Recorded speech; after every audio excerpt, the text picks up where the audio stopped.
The Mysterious Tadpole. Pictures and Story by Stephen Kellogg.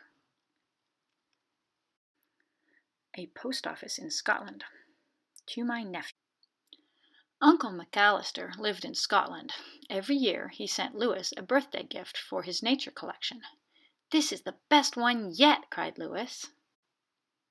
The next day he took his entire collection to school for show and tell. "Class, this is a tadpole," said Mrs. Shelbert. She asked Lewis to bring it back often so they could all watch it become a frog.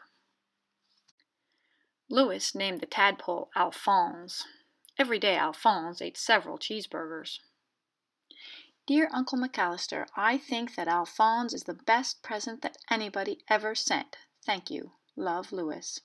P.S. He looks like this and he eats a lot." Lewis found that he was eager to learn. When Alphonse became too big for his jar, Lewis moved him to the sink. After Alphonse outgrew the sink, Lewis's parents agreed to let him use the bathtub. One day, Mrs. Shelbert decided that Alphonse was not turning into an ordinary frog. She asked Lewis to stop bringing him to school.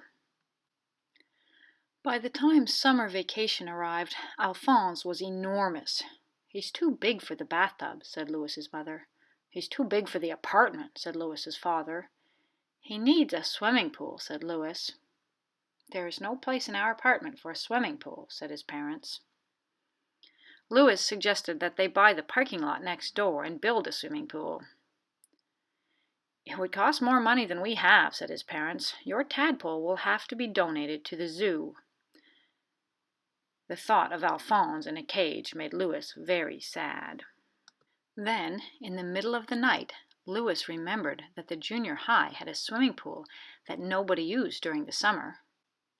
Lewis hid Alphonse under a rug and smuggled him into the school. After making sure that Alphonse felt at home, Lewis went back to bed. Every morning, Lewis spent several hours swimming with his friend. In the afternoon, he earned the money for Alphonse's cheeseburgers by delivering newspapers. Meanwhile, the training continued. Alphonse learned to retrieve things from the bottom of the pool. Summer vacation passed quickly. Lewis worried what would happen to Alphonse now that school had reopened. As soon as the first day ended, he ran to the junior high. The students were getting ready for the after-school activities.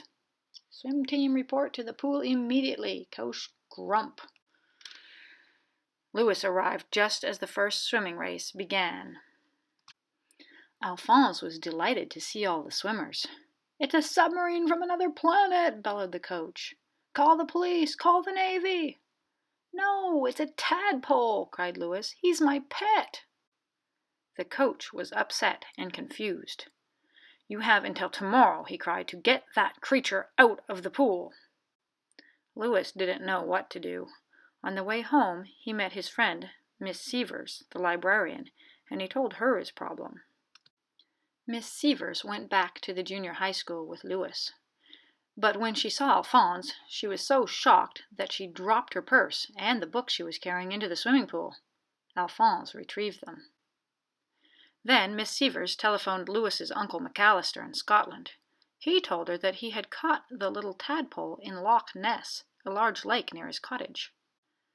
Miss Severs said, "I'm convinced that your uncle has given you a very rare Loch Ness monster." "I don't care," cried Lewis. "He's my pet, and I love him."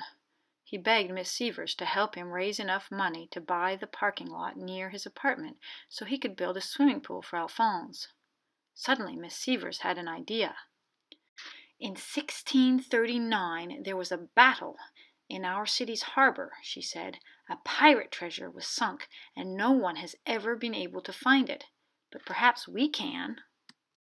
The next morning, Miss Severs and Lewis rented a boat. In the middle of the harbor, Lewis showed Alphonse a picture of a treasure chest. Alphonse disappeared under the water.